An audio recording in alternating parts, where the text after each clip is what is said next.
গাজলে কোটি টাকার brown sugar উদ্ধার, ধৃত লরি চালক।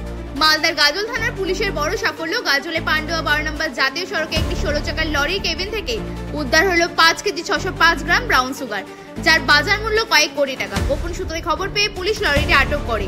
ধৃত চালকের নাম ফিরোজ মমিন, বয়স 32, বাড়ি কালিয়াচকের কালিকাপুর ঠাকুরপাড়ায়। জানা গেছে তিনি আসাম থেকে পাথর বোঝাই করে দুর্গাপুর যাচ্ছিলেন। চালকের সিটের নিচে থাকা একটি ব্যাগ থেকে উদ্ধার করা হলো মাদক।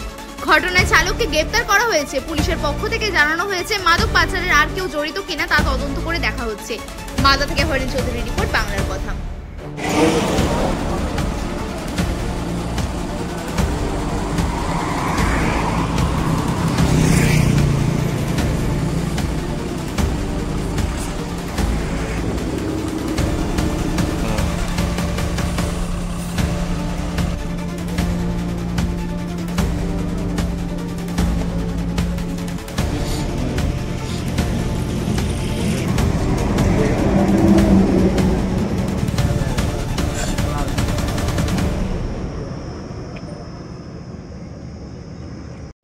है